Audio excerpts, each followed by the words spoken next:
இந்த வீடியோல Vivo V சீரிஸ்ல புதுசா வந்திருக்கிற இந்த V50e அப்படின்ற இந்த போனோட ரிவ்யூ தான் பார்க்க போறோம்.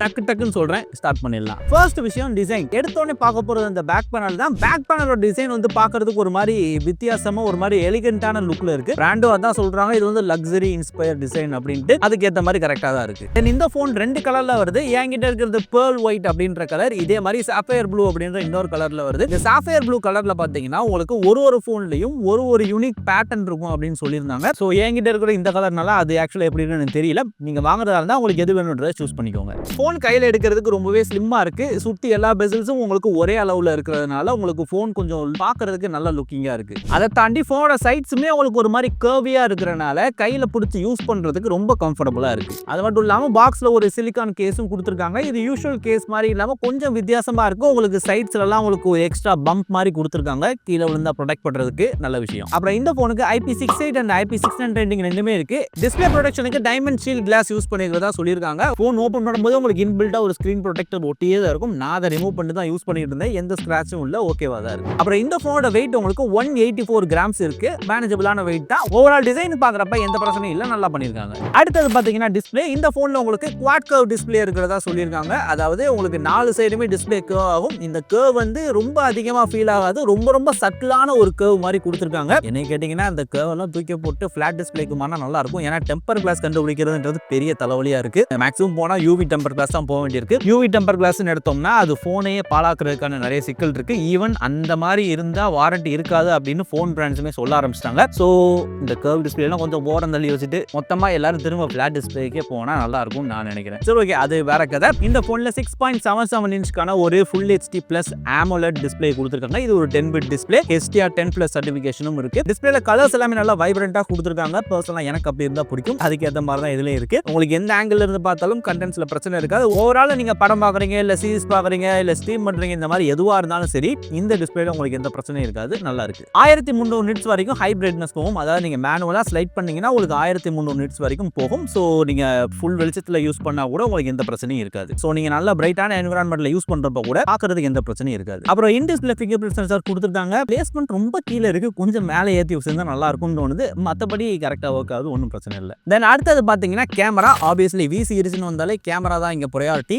இங்கேயும் அந்த மாதிரி தான் கொடுத்துருக்காங்க. இதில் பிரைமரியா சோனியோடைய IMX882 சென்சார் கொடுத்துருக்காங்க. இது ஒரு 50MP sensor. செகண்டரியா 8MP ultra wide கொடுத்துருக்காங்க. தென் முன்னாடி செல்ஃபிக்காகவும் உங்களுக்கு 50MP கேமரா தான் கொடுத்துருக்காங்க. அண்ட் இந்த பிரைமரி கேமராவில் எடுக்கிற போட்டோஸ் உண்மையிலே பார்க்கறதுக்கு சூப்பராக இருக்கு. நல்ல லைட்டிங் கண்டிஷன்ஸ்ல எடுத்தீங்க அப்படின்னா ஓவராலா போட்டோஸ் பார்க்க நல்லா இருக்கு. ஈவன் நீங்க நைட்ல எடுத்தா கூட போட்டோஸ் வந்து உங்களுக்கு ஓரளவுக்கு பார்க்கறதுக்கு நல்லா இருக்கு. அதாவது நான் சொல்றது வந்து ஓவரால் போட்டோ லுக் உங்களுக்கு பார்க்கறதுக்கு நல்லா இருக்கு. பட் நீங்க அதை கொஞ்சம் டீடைலா உத்து பார்த்தீங்க அப்படின்னா X200 சீரிஸ் அந்த வீடியோ சொன்ன மாதிரியே என்ன வந்து வெள்ளையாக்கி விட்டுருது பகல் நேரத்துல. டைம் நேரத்துல இருக்கிறப்ப அங்க கலர் கரெக்டா இருக்கு. ஆனா அங்க இதே மூஞ்ச வந்து ஒரு மாதிரி பாலிஷ் பண்ணி விட்ட மாதிரி ஆக்கி விட்டுருது. இத்தனைக்கும் இதுல வந்து எந்த ஃபில்டர், எந்த பியூட்டி மோட் எல்லாத்தையும் ஆஃப் பண்ணி வச்சு நேச்சுரல்ல எடுத்த போட்டோ தான் இது. அதுலயும் நைட்ல எடுக்கிறப்ப இது மூஞ்ச கொஞ்சம் பாலிஷ் பண்ணி விடுறது எனக்கு பிடிக்கல. தென் போர்ட்ரேட் போட்டோவுமே பாத்தீங்கன்னா இங்க பாக்குறதுக்கு அட்டகாசமா இருக்கு. அந்த பேக்ரவுண்ட் போக்கா எல்லாமே சூப்பரா பண்ணிருக்காங்க. இதுல ஆச்சரியப்படுறதுக்கு ஒண்ணும் கிடையாது. விவோல போர்ட்ரேட்ஸ் எல்லாமே அட்டகாசமா இருக்கும். இதுலயும் ஒன்றும் குறை இல்லை. தென் அல்ட்ரா வைட் கேமரான்னு வர்றப்ப 8MP கேமரா இருக்கா. ஸோ போட்டோஸ் வந்து டீசெண்டா இருக்கு. ஒன்றும் பெருசா சொல்ற அளவுக்கு இல்லைன்னு வச்சுக்கோங்களேன். தென் செல்ஃபி கேமரால எடுக்கிற போட்டோஸும் உங்களுக்கு பார்க்கறதுக்கு நல்லா இருக்கு. முக்கியமா இதுல வந்து ஃபீல்ட் ஆஃப் வியூ கொஞ்சம் ஒய்டா இருக்கிறனால நல்லா ஒய்டான செல்ஃபிஸ் எடுக்க முடியும். நீங்க குரூப்பாலாம் போட்டோ எடுக்கிறீங்க அப்படின்னா எல்லாரையும் கவர் பண்ற அளவுக்கு நல்லா ஒய்டான செல்ஃபி கேமரா தான் கொடுத்துருக்காங்க. அதோட பெர்ஃபார்மன்ஸும் நல்லா இருக்கு.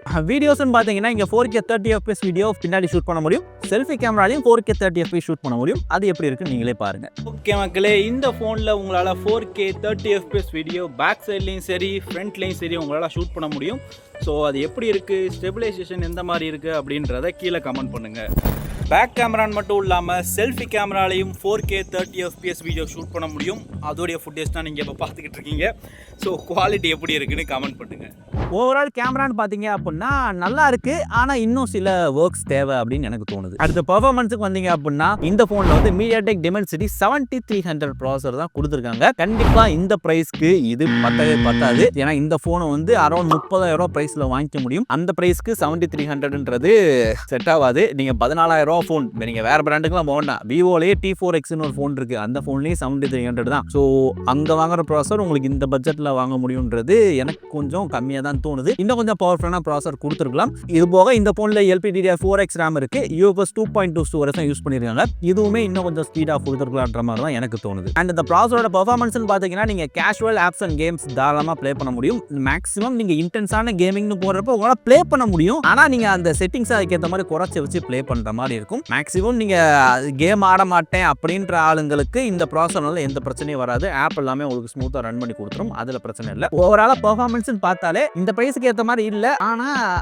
மேனேஜபிளாக இருக்குது அப்படின்னு சொல்லலாம். அடுத்தது பேட்டரி. இந்த ஃபோனில் 5600 mAh பேட்டரி கொடுத்துருக்காங்க. 90 வாட் ஃபிளாஷ் சார்ஜிங் சப்போர்ட் பண்ணும். சார்ஜர் பாக்ஸ்லேயே இருக்குது. ஸோ ரொம்ப ஃபாஸ்ட்டாக சார்ஜ் பண்ண முடியும். நீங்கள் கேம்ஸ்லாம் ஆட மாட்டேன், கேஷுவலாக ஆப்ஸ் தான் யூஸ் பண்ண போகிறேன் அப்படின்னா உங்களுக்கு ஒரு நாளை தாண்டி 1.5 நாள் கூட தாராளமாக இந்த பேட்டரி லைஃப் வரும், எந்த பிரச்சனையும் இல்லை. இது போக இன்னொரு கிளைம் என்னன்னா, இந்த ஃபோனோட பேட்டரி ஹெல்த் உங்களுக்கு 4 இயர்ஸ் வரை தாங்கும் அப்படின்னு சொல்லிட்டு விவோ சொல்றாங்க. இதையும் நோட் பண்ணி வச்சுக்கோங்க. அடுத்து சாஃப்ட்வேர்னு பார்த்தீங்கன்னா ஆப்வியஸ்லி FunTouch OS 15 Android 15ல ரன் ஆகிட்டு இருக்கு. FunTouch OS 15ன்றப்ப ரொம்பவே ஸ்மூத்தா ஃப்ளூயிடா இருக்கு. இந்த பிரைஸ்க்கு நான் சொல்றேன், நோட் பண்ணிக்கோங்க. நான் இந்த பிரைஸ்க்கு ஃபிளாக்ஷிப் ஃபோன்ஸ்க்கு நான் பேசுறப்ப FunTouch OS ஒரு குறையா சொல்லியிருப்பேன். பட் மிட் ரேஞ்ச் ஃபோன்ஸ் பார்க்குறப்ப FunTouch OS ஓட பெர்ஃபார்மன்ஸ்ன்றது ரொம்பவே சாட்டிஸ்ஃபை பண்ற மாதிரி தான் இருக்கு. இதுல பிரச்சனை கிடையாது. இந்த பட்ஜெட்டுக்கு இந்த FunTouch OSன்றது கண்டிப்பா நல்லா தான் இருக்கு. இது போக இதுல நிறைய AI ஃபீச்சர்ஸும் இருக்கு. அதுல முக்கியமா சொல்லணும்னா விவோடைய லைவ் கால் டிரான்ஸ்லேஷன் ஃபீச்சர் இருக்கு. நீங்க வேற மொழி தெரிஞ்சவங்ககிட்ட அப்படியே லைவா உங்களால போன்லயே ஒரு டிரான்ஸ்லேட் பண்ணிக்க முடியும். அந்த ஃபீச்சர் கொடுத்துருக்காங்க. பட் லாங்குவேஜ் வந்து ரொம்ப நீஷான சில லாங்குவேஜஸ் தான் கொடுத்துருக்காங்க. இப்போதைக்கு இது இருக்குன்னு நீங்க எடுத்துக்கலாம். பட் ஃபியூச்சர்ல லாங்குவேஜ்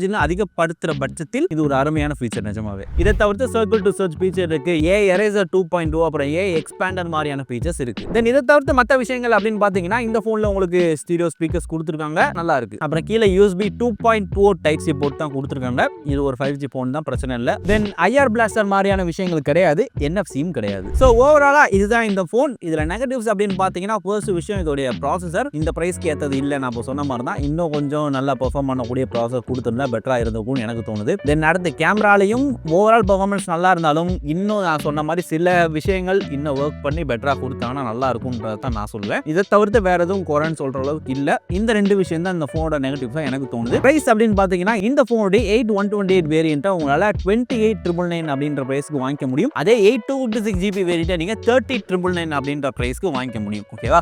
ஸோ இதுதான் பிரைஸ். இந்த போனை யார் வாங்கலாம் அப்படின்னு கேட்டீங்கன்னா, பெர்ஃபார்மன்ஸ் கேம்ஸ்லாம் நான் அந்த அளவுக்கு விளையாட மாட்டேன்ப்பா, போட்டோஸ் நிறைய எடுத்து சோஷியல் மீடியாவில் போஸ்ட் பண்ணுவேன், இல்லை போட்டோஸ் நான் கொஞ்சம் நிறைய எடுக்கிற ஆளு, அந்த மாதிரி ஆளுங்களாம் நீங்க இருந்தீங்கன்னா இந்த போனை நீங்க கன்சிடர் பண்ணலாம். அவ்வளவுதான். ரைட்டா? ஸோ இதுதான் இந்த போனை பத்தி என்னுடைய கருத்து. இதை பத்தி நீங்க என்ன நினைக்கிறீங்கன்றதை கீழே கமெண்ட் பண்ணுங்க. இதே மாதிரி வேற என்ன வீடியோ வேணும் அப்படின்றத கீழே கமெண்ட் பண்ணுங்க. இந்த வீடியோ பிடிச்சிருந்தா ஒரு லைக், சப்ஸ்கிரைப் எல்லாத்தையும் பண்ணி விட்டுருங்க. அப்புறம் தான் இந்த மாதிரி வீடியோ நிறைய வரும். ஸோ அடுத்த வீடியோவில் பார்ப்போம். டாடா.